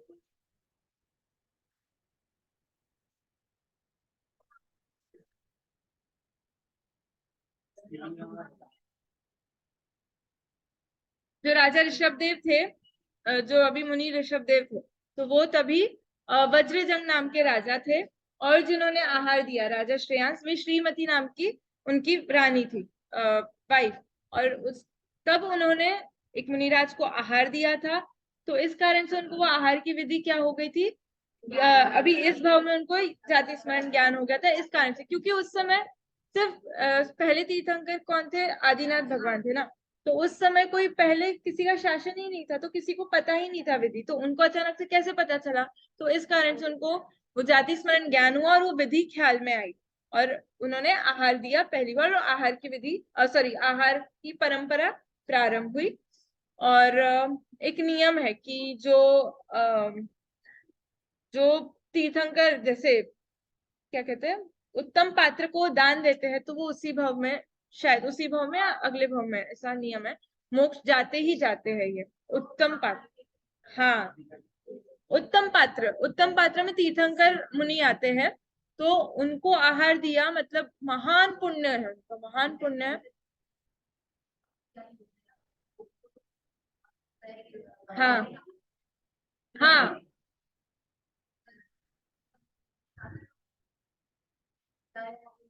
हाँ।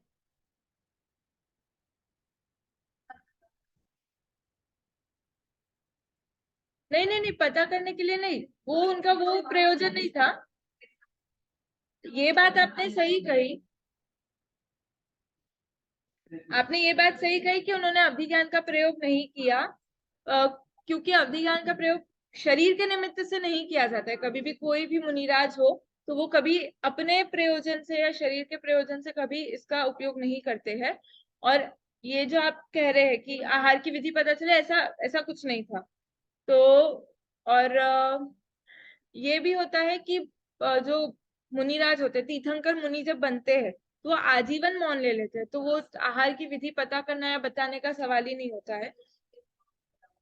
तो वो यही है ना कि ये जो राजा श्रेयांस थे, हाँ, उनको जाति स्मरण का ज्ञान हुआ तो उनको विधि तो पता चल गई, तो उनको देख करके फिर सभी प्रभावित हुए, उनको पता चल गया, फिर तो कोई दिक्कत नहीं थी। मेन यही बात थी कि पहले कौन दे, किसको पता चले, कैसे पता चले, ऐसा। तो 6 महीने आत्म ध्यान में लीन रहे, फिर 7 महीने और 9 दिन तक उनको आहार की विधि नहीं मिली। फिर कौन सी दिन, अक्षय तृतीया, उस दिन उनको राजा श्रेयांस ने इच्छुरस का आहार दिया। फिर 1000 साल तक वे तप में लीन रहे और फिर उन्हें केवल ज्ञान की प्राप्ति हुई, इस प्रकार। और बाकी मोक्ष कहाँ से गए हैं वो, कैलाश पर्वत से वो मोक्ष गए हैं। ये था अपना आदिनाथ भगवान का स्टोरी, जीवन।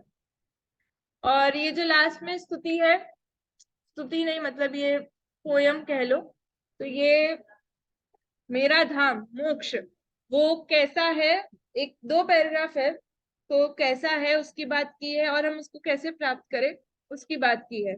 जहाँ भूख का नाम नहीं है, जहाँ प्यास का काम नहीं है, खांसी और जुकाम नहीं है, आदि व्याधि, आदि मतलब मानसिक रोग, व्याधि मतलब शारीरिक रोग, सत शिव सुंदर मेरा धाम, शुद्धात्म है मेरा नाम, मात्र जानना मेरा काम।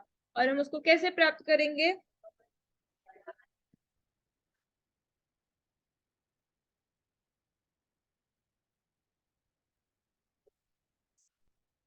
सब सुखदाता मेरा धाम, शुद्धात्म है मेरा नाम, मात्र जानना मेरा काम। ठीक है, तो ये हमारा पहला भाग इधर पूरा हुआ। हम दूसरा भाग शुरू करते हैं। अभी तक आप लोगों को कुछ इसमें रहा हो, कुछ डाउट हो, कुछ अलग से भी अगर कुछ इससे रिलेटेड भी ना हो तो आप पूछ सकते हैं। सबने ले ली जनवाणी, भाग दो।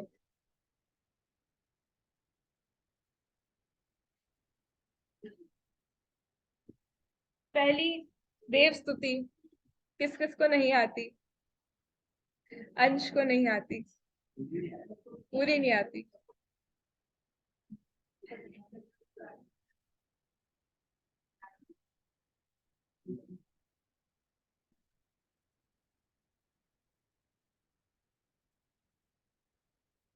मैं इसका एक एक लाइन रीड करके मीनिंग बताती जाती हूँ, आप लोग ध्यान देना।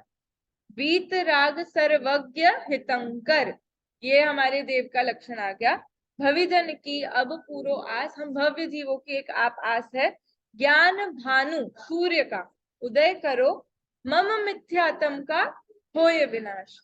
जीवों की हम करुणा पाले, झूठ वचन नहीं कहे कदा। परधन कबहु न हरहु स्वामी, ब्रह्मचर्य व्रत रखे सदा।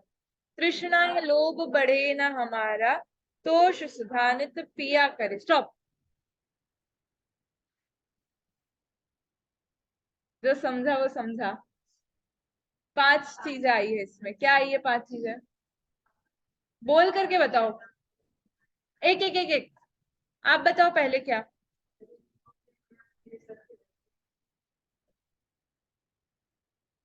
करुणा पाले अहिंसा, बस अभी। नेक्स्ट, झूठ वचन नहीं करेगा था, सत्य। फिर चोरी, ब्रह्मचर्य व्रत रखे सदा, ब्रह्मचर्य। और तृष्णा लोभ बढ़े ना हमारा, तोष सुधानित पिया करे, मतलब जो संतोषी होगा वो परिग्रह, लोभी नहीं होगा, परिग्रह नहीं इकट्ठा करेगा। तो पांचवा, पांचवा व्रत, भावना, परिग्रह, अपरिग्रह।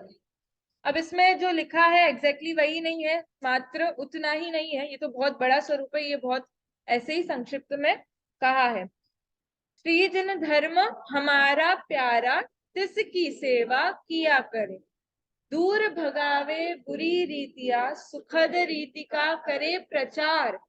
प्रचार करे, हम खुद भी, उसके लिए हमें खुद भी पहले करना पड़ेगा, हम खुद भी सुखद रीति, अच्छी आदतों को अपनाए, अच्छी चीजें अच्छी क्रियाओं को करे और खुद भी करे, जिससे वो तो फिर जो करता है उससे प्रभावना तो फिर होती है, और इसी का ही प्रचार प्रसार करें हम। मेल मिलाप बढ़ावे हम सब, धर्मोन्नति का करे प्रसार। सुख दुख में हम समता धारे, रहे अचल जिमि सदा अटल। न्याय मार्ग को लेश न त्यागे, वृद्धि करे निज आत्मबल। अष्ट कर्म जो दुख हेतु है, तिनके क्षय का करे उपाय। नाम आपका जपे निरंतर, विघ्न शोक सब ही टल जाए। एक सेकंड। भगवान का नाम लेकर के विघ्न शोक कैसे टलते हैं? तो वो तो लॉन्ग टर्म की बात हुई। अभी अभी आप अगर इसको विचार करो तो अभी आप मोक्ष थोड़ी पा रहे हो, तो कैसे विघ्न रोग कैसे टलेंगे फिर? पुण्य भी बंधेगा तो उदय तो बाद में आएगा ना। तुरंत तुरंत कैसे विघ्न टलेगा?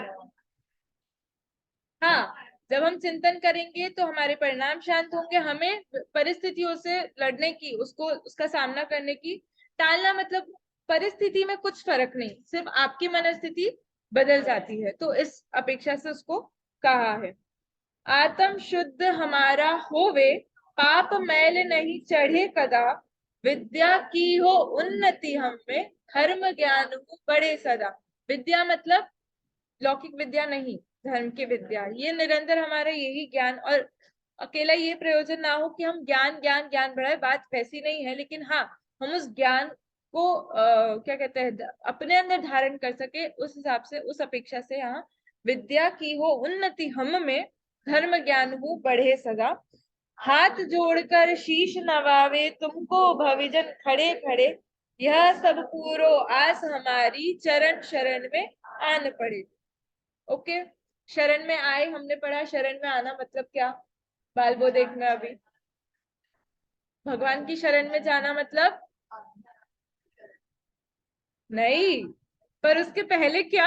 आत्मा की शरण सीधे थोड़ी जाएंगे, मतलब उनने जो किया है वो हम करें, उसे भगवान की शरण में जाना कहेंगे। फिर तो वही बात हो गई कि उनका पाथ मतलब क्या, कि उनने अपनी आत्मा को ध्याया, वैसे हम भी अपनी आत्मा को ध्याया। पर भगवान की शरण में जाना मतलब उनका जो बताया मार्ग है हम उसको अपने अंदर धारण करें।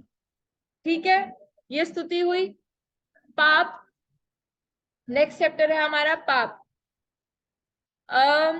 कोई ऑनलाइन में से कोई जवाब ही नहीं आ रहा है किसी का। आप लोग एक तो वीडियो ऑफ कर दिया आपने, स्वाति आंटी। 5 पाप के नाम बताओ, आप लोग में से कोई। 5 पापों के नाम। अभी हमने रिवाइज किया स्तुति में। नहीं, मधु आंटी नहीं बोलेंगे, मधु आंटी को सब पता है। हिंसा, झूठ, चोरी, कुशील और परिग्रह। Very nice. ये 5 पाप है। 5 पाप, हिंसा, झूठ, चोरी, कुशील, परिग्रह। पाप किसे कहते हैं? दुख का कारण बुरा कार्य ही पाप है। और सबसे बड़ा पाप इसमें किसको बताया है? मिथ्यात्व को बताया है।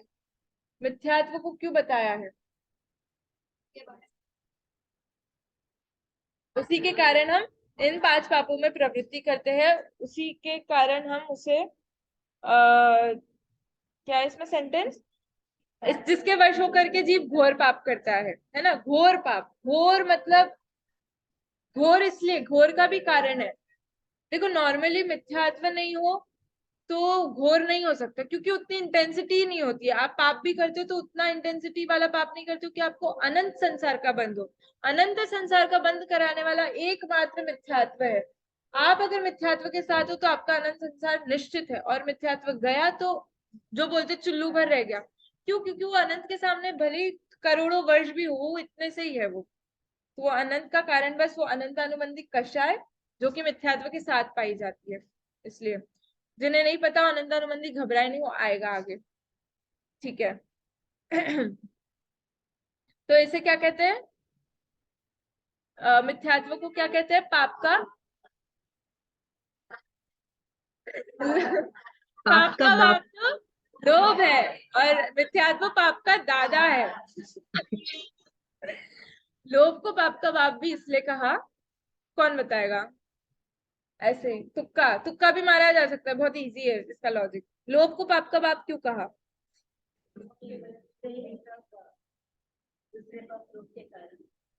कैसे? एग्जाम्पल।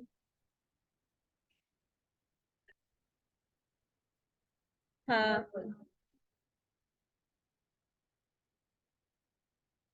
लोभ यानी कि इच्छा। आपको जो इच्छा होगी, आप कोई भी चीज चाहिए तो उसके कारण आप हिंसा भी करने को रेडी है, झूठ बोलने, चोरी करने, सब। कषाय भी उसी के कारण होती है हमें। तो लोभ इसलिए बहुत जनरल टर्म है, इसमें बहुत सारी चीजें आ जाएंगी। तो लोभ को इसलिए पाप का बाप कहा क्योंकि उसके कारण ही सारी क्या कहते हैं, सारे पाप होते हैं। और मिथ्यात्व पाप का दादा बस बस बोलने के लिए है, बाकी ये है कि मिथ्यात्व है इसलिए ये सब पाप होते हैं। ठीक है, फिर उसके बाद हम डेफिनेशंस पे आते हैं, लक्षण। तो हिंसा मतलब हर इसमें हर चीज की दो डेफिनेशंस है, द्रव्य रूप से और भाव रूप से। जहां द्रव्य की बात आएगी वहां पे शरीर संबंधी क्रियाओं से रिलेटेड किया जाएगा, और भाव संबंधी बात में आत्मा से रिलेट किया जाएगा। द्रव्य भाव वाले डिफरेंसेस आप सभी को पता है, कितनी सारी जगहों पे आते हैं, जैसे तत्वों में आ जाएंगे, जीव, आश्रव, अजीव, सॉरी तत्व में नहीं, द्रव्य भाव किसमें आता है? द्रव्य पूजा, भाव पूजा, फिर छठ आवश्यक है। द्रव्य, हाँ उनको भाव कह दिया जाता है ना, द्रव्य और भाव, जीव और उसके अपेक्षा से। हाँ हाँ हाँ हाँ, तो इस प्रकार द्रव्य भाव की जैसे बात आती है, तो शरीर आश्रित जितना भी कुछ होगा वो द्रव्य में जाएगा, और भाव आश्रित जितना है वो सब आपको आत्मा के परिणामों से रिलेट करना। अब यहाँ पे फटाफट हिंसा, द्रव्य हिंसा, किसी जीव को मारना, सताना या उसका दिल दुखाना, उसे द्रव्य हिंसा कहते हैं। हम रिवीजन कर रहे हैं इसलिए थोड़ा फास्ट हो रहा है, पर आप लोगों को किसी को भी कहीं पे भी किसी वर्ड में, किसी सेंटेंस में, कोई कॉन्सेप्ट में कुछ भी रहता है, आप प्लीज प्लीज बताना मुझे। किसी जीव को मारना, सताना या उसका दिल दुखाना द्रव्य हिंसा, और किसी जीव को, ये इसके हिसाब से बोल रही हूँ कि मारना, सताना, दिल दुखाने का भाव करना वो भाव हिंसा है। भाव कर देना, क्योंकि हम भाव कर देते हैं, ये भाव क्या है? बेसिकली कषाय भाव है, इससे अपनी आत्मा का घात होता है, इसलिए इसे क्या कहा? हिंसा कहा है, भाव हिंसा कहा है। सब जितने भी ये अपन ने भाव घटित करेंगे तो वो बोलेंगे ऐसा कि भाई हिंसा के भाव किया तो भाव हिंसा हुई। चोरी के भाव, चोरी हिंसा, झूठ, झूठ में झूठ बोलना, जैसा देखा, जाना, सुना वैसा ना कहकर अन्यथा कहना, वो हुआ झूठ। और वैसे भाव करना, वो क्या हुआ? भाव झूठ हुआ। फिर चोरी,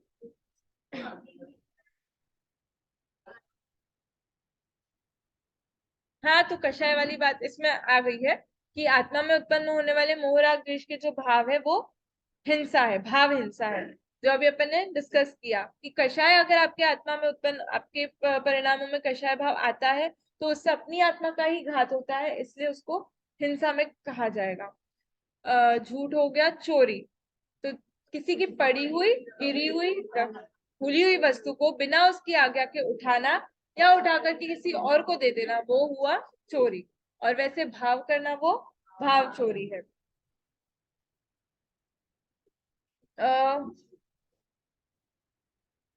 किंतु यदि परवस्तु का ग्रहण भी न हो परंतु ग्रहण का भाव भाव चोरी है।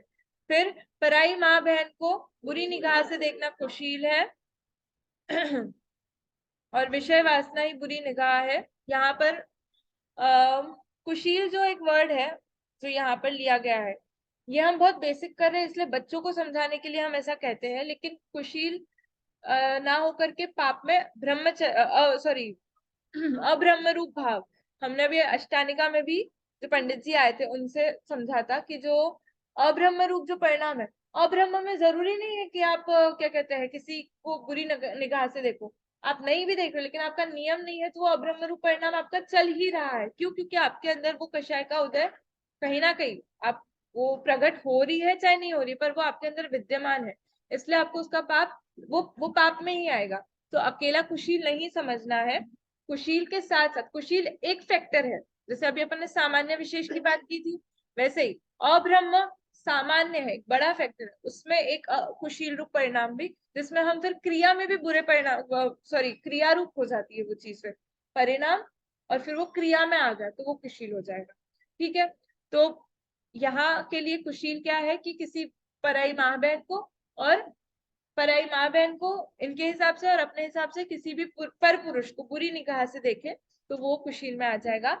और परिग्रह अनाप शनाप रुपया पैसा मकान इकट्ठा करना, वो हो जाएगा परिग्रह।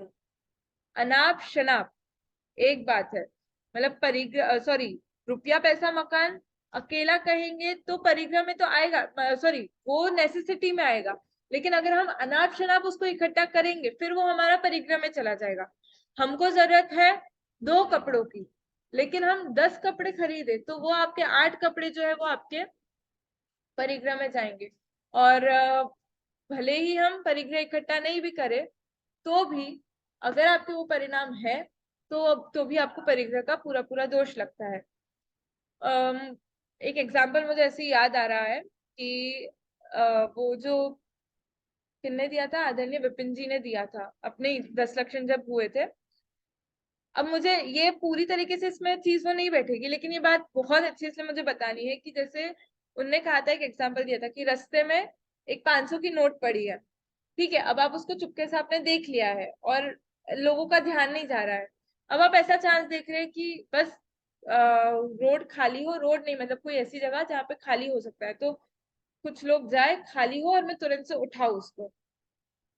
तब वो खड़ा खड़ा देख रहा है, तो हर सेकंड उसके परिणाम हो रहे हैं, हर सेकंड तो अपन कह रहे हैं लेकिन हर समय, समय एक, हर परिणाम एक समय का होता है, तो पर समय उसके वो क्या परिणाम चल रहे हैं, 500 रुपये उठा लो, 500 रुपये उठा लो, 500 रुपये उठा लो, तो उसको दोष पाप कितने का लग रहा है पता है, 500 का नहीं लग रहा है, एक समय 500, दूसरे समय 1000, तीसरे समय 1500, 2000, 2500, तो वो जितनी बार जब तक वो उठाएगा नहीं उठाएगा वो बात अलग है, पर उसने पाप कितना कितना परिग्रह का उसने पाप किया, जितनी बार उसके दिमाग में ये विकल्प आया कि मैं वो 500 का नोट उठा लो। तो ये मत समझना कि चलो कभी कभी हमारे माइंड में, मतलब ऐसे नहीं, कोई और संबंधी भी हमको आते ही है पाप, हम है ही संसारी पापी ही है हम, तो कोई ना कोई संबंधी कुछ ना कुछ आएगा, लेकिन हम इतना ही ना सोचे कि बस अगर मैं इसके बारे में इतना सोचूं तो मुझे इतना ही पाप लग रहा है। वो परिणाम जितनी बार आपके दिमाग में वो थॉट आता है उतनी बार हमें उस बात का पाप लगता है। और उदय फिर याद रखना कि बंध तो भले मतलब हम उसको ले ना ले, लेकिन उसका उदय तो उतनी गुना आएगा जितना आपने उसका बंध किया। तो ये भी परिग्रह में समझना चाहिए भावों की अपेक्षा से। फिर क्या है, मिथ्यात्व परिग्रह है। हाँ, एक अपेक्षा ये भी है कि जो परिग्रह 24 प्रकार के होते हैं, तो बाहर के जो ये परिग्रह 10 प्रकार के होते हैं, कौन कौन से, दास दासी भांड कुप्य, ये सब सब 10 प्रकार के होते हैं। तो ये तो परिग्रह बाहर में दिखते हैं, लेकिन जो कषाय है उनको परिग्रह क्यों कहा, तो 2 अपेक्षाएं बताती हूँ मैं, दोनों ही मैंने प्रवचन में सुनी। एक अपने यहाँ जब अंकुर जी आए थे तब उन्होंने बताया था, और एक जो हमारे पंडित जी आए थे अष्टानिका में, जिनेश पंडित जी, उन्होंने, तो अंकुर जी ने ये बताया था कि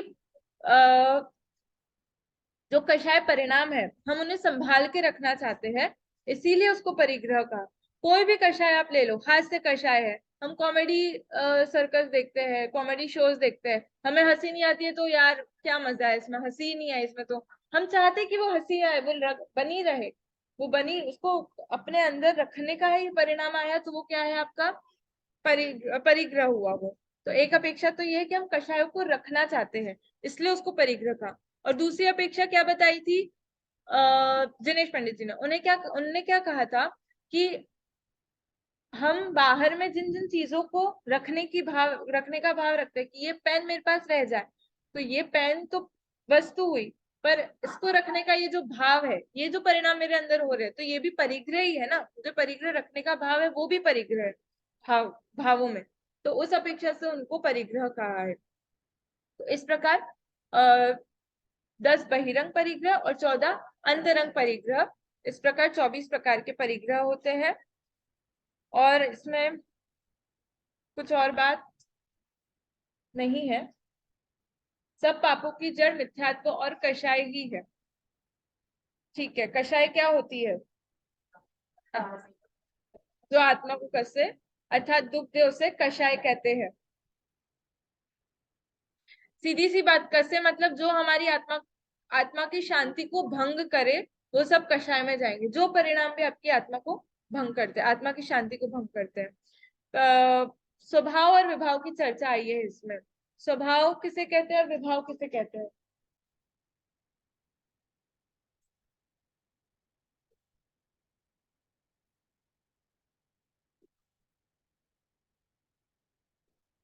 स्वभाव क्या है जीव का? जानना देखना।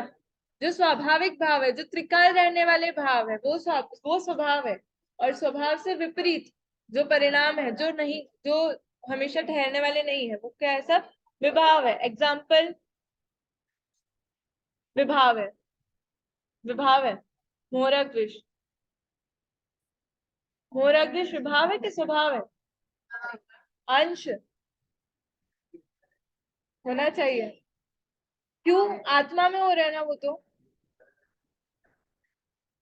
हाँ, आत्मा में तो दोनों भाव हो रहे हैं, स्वभाव भी विभाव भी। ये परिग्रह पुद्गल में कोई भाव नहीं होने वाले, उसमें योग्यता नहीं है, आत्मा में ही होंगे दोनों।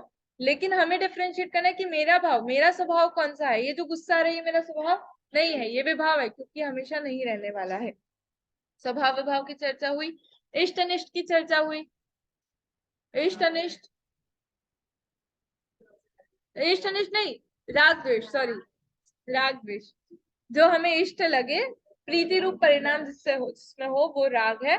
और अप्रीति रूप परिणाम हो, वो द्वेष है, जो हमें अनिष्ट लगते हैं। तो ये पर पदार्थ के कारण से होता है ना। ये फोन है, ये मुझे बहुत क्या कहते हैं, ये फोन अच्छा है, ये राग, मतलब मैं पूछना ये चाह रही हूँ कि वस्तु में राग द्वेष होता है कि वस्तु निमित्त होता है? आपकी कषाय है, उसके प्रति राग है, इसलिए आपको ये कषाय हो रही है। कोई वस्तु आपको राग द्वेष का कारण नहीं बनती है, वो कारण नहीं है, निमित्त नहीं है। ये जो मैं फ्रेम, एक्चुअली क्वेश्चन फ्रेम नहीं कर पाई ढंग से। पर पदार्थ अच्छा बुरा नहीं होता है। आपके परिणाम, आपके उसके प्रति जो परिणाम है, वो हम बोल भले देते कि ये चीज अच्छी है या ये चीज बुरी है, वस्तु तो वस्तु है, वो अच्छी बुरी नहीं होती है। आपके उसके प्रति जैसे मान्यता है, परिणाम है, उस कारण से आपको वो अच्छा या बुरा लगता है। बहुत फेमस एग्जांपल है, बुखार के टाइम किसी को पंखा उसी इंसान को नॉर्मल डेज में तो वो प्रिय है, अच्छा लगता है, पंखा अच्छा है, हाँ। लेकिन बुखार के टाइम वही बुरा हो जाता है। तो पंखा अच्छा है या बुरा नहीं है, अंश। वो पंखा तो कैसा है? पंखा ही है, वाइट ही है, पंखा हवा देता ही है। अब आपको बुखार है तो आपको अच्छा नहीं लग रहा है, तो आप ऐसा सोचते हो कि नहीं पंखा बुरा है। पर पंखा हो, कोई भी पर वस्तु हो, कोई भी अच्छा बुरा नहीं होता, राग द्वेष का कारण नहीं होता है। ये हमारी ही मिथ्या मान्यता है कि हम उसमें ऐसा भ्रम उत्पन्न करते हैं कि हाँ, कल्पना करते हैं। ठीक है। अब 4 प्रकार की कषाय होती है। क्रोध मान माया लोभ, ये बहुत जनरल है, क्रोध मान माया लोभ। ऐसे मूल अपन जब देखेंगे कर्णन योग में, तो 4 अनंतानुबंधी, अप्रत्याख्यानावरण, प्रत्याख्यानावरण और संज्वलन, और उनके फिर 4 प्रकार, क्रोध मान माया लोभ। इस प्रकार 16 कषाय और 9 कषाय, ऐसे 25 कषाय होती है टोटल। अभी हम, हाँ, एक एक चार्ट दिमाग में रखना कि मेन कषाय है, कषाय में राग और द्वेष है। फिर ये जो राग द्वेष है, इसमें हम पहले तो क्रोधमान माया लोभ को रखते हैं अभी 4, फिर हम 25 को देखेंगे। तो 4 में राग रूप कषाय कौन सी है और द्वेष रूप कौन सी है? क्रोध, चार्ट, हाँ, कर्म नहीं, कषाय है। कषाय इन जनरल राग रूप होती है और द्वेष रूप होती है।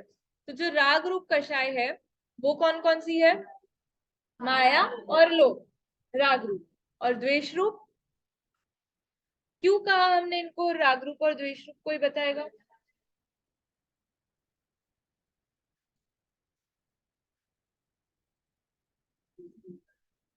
हाँ, जो माया और लोभ है वो हम क्यों करते हैं? जब हमें किसी वस्तु के प्रति राग होता है तब हम माया और लोभ करते हैं। और क्रोध और मान जब हमें किसी के प्रति द्वेष होता है। क्रोध में तो समझ आ रहा है, मान में कैसे?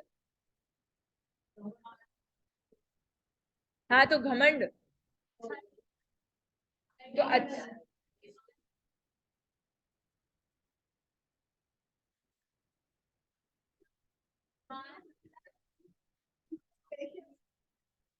हमने हाँ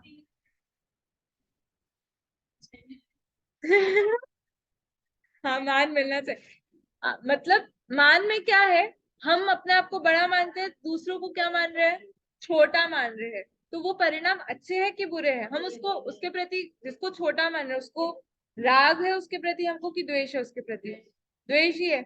हमको कोई पसंद होगा तो कभी हम उसको नीचे गिराएंगे? नहीं गिराएंगे। तो द्वेष रूप परिणाम है, इसलिए क्रोध और मान किस में जाएगा? द्वेष में जाएगा। और माया और लोभ किस में जाएगा? राग में जाएगा। और हम माया में, हम मायाचारी कब करते? छल कपट के भाव। हमें कोई चीज चाहिए हो कभी, तो हम क्या करते हैं?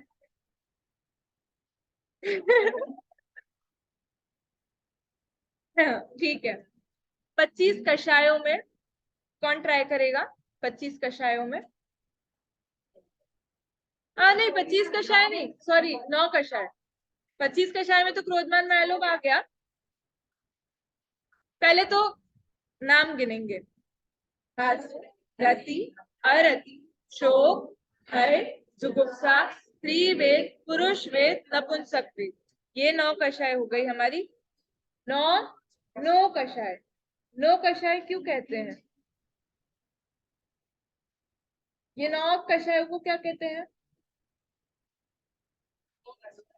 इसका नाम है नौ, 9 कषाय। 9 कषाय कहने का कारण किंचित, है ना, कम है। वो कम कैसे, क्यों, क्या लॉजिक है? मतलब कि उसको कम, कम किस हिसाब से कहा? हम, मुझे क्रोध कम आ रहा है तो किंचित ही क्रोध होगा ना वो तो किंचित किस हिसाब से बोला? समझ आया क्वेश्चन?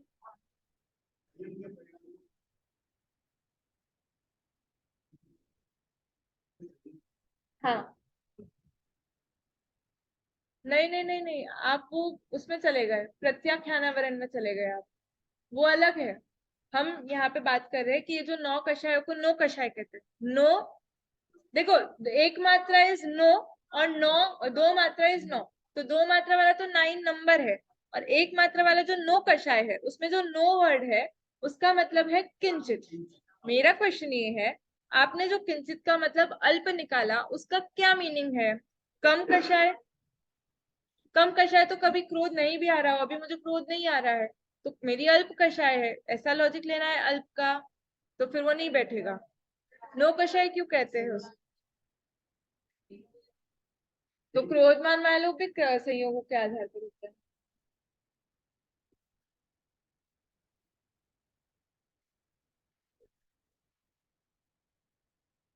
बाहर निमित्त तो होगा। निमित्त ना भी हो तो आप जो चीज इसमें लगा रहे हो वो इसमें भी घटित होगी। शरीर नो कर्म है। हाँ,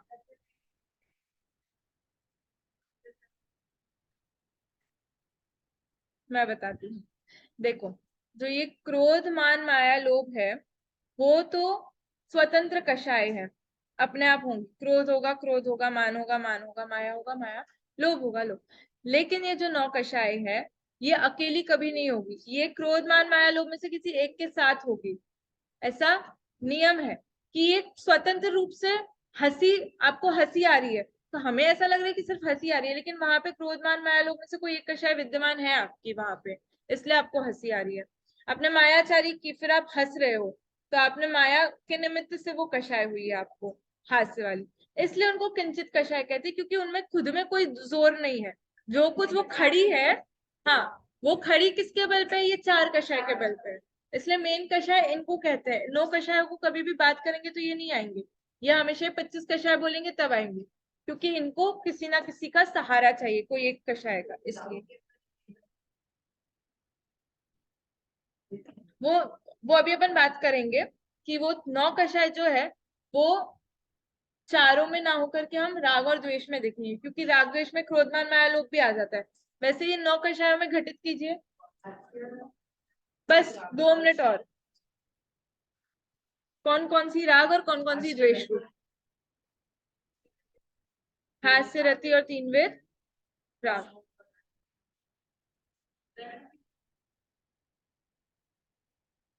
हाँ हाँ, आप सबको समझ आया क्या? देखो, हास्य, रति और जो 3 वेद है वो राग रूप है, और जो अरति, शोक, भय, जुगुप्सा है वो कैसे है? द्वेष रूप है। कैसे मतलब राग रूप और द्वेष रूप कैसे है वो आपको पता चला कि मैं एक्सप्लेन करूं?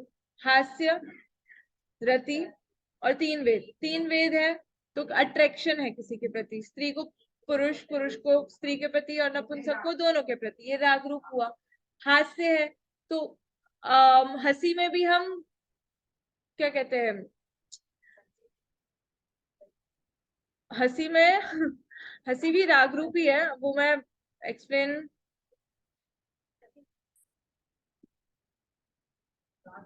वो राग रूप ही है, मैं बताती हूँ उसको प्रॉपरली।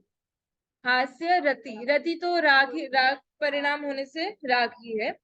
फिर शोक, भय, जुगुप्सा, नहीं, अरति, शोक, भय और जुगुप्सा ये द्वेष रूप में आएंगे। अरति भी द्वेष होता है, शोक भी दुखी व्याकुल रूप परिणाम है हमारे, तो वो भी द्वेष रूप में जाएंगे।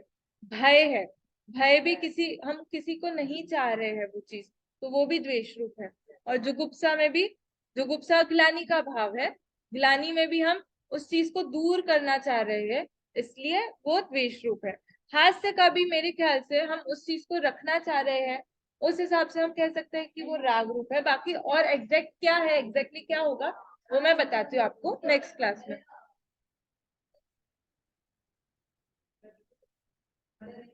ठीक है, तो हमने ये कषाय का क्या कहते हैं, अभी राग और द्वेष का विभाजन देखा, बस इनके लक्षण रह गए हैं हमारे, क्रोध, मान, माया और लोभ के।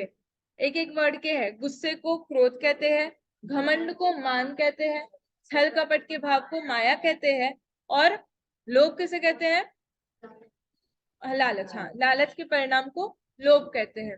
और सबसे इम्पोर्टेंट बात जो हम नेक्स्ट क्लास में डिस्कस करेंगे कि कषाय क्यों उत्पन्न होती है और हम इसका नाश कैसे करें, वो हम नेक्स्ट क्लास में देखेंगे।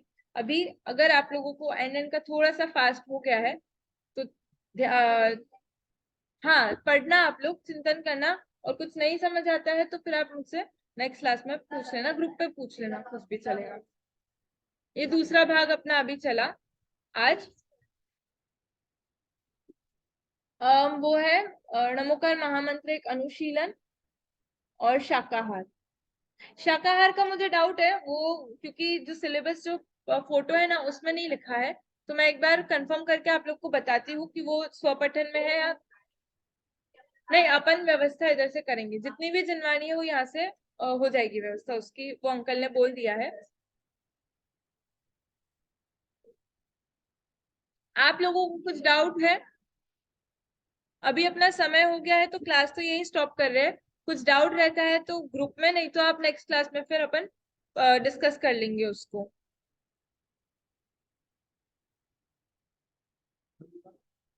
हाँ, वही उसी की, उन्हीं की पीडीएफ। हाँ, विवेचिका, इसमें अभी देखती हूँ, मैं देखना पड़ेगा यहाँ पे है कि नहीं है, और अगर है भी तो सबके लिए अवेलेबल होगी कि नहीं होगी, वो मंगा देंगे, नहीं तो अपन। हाँ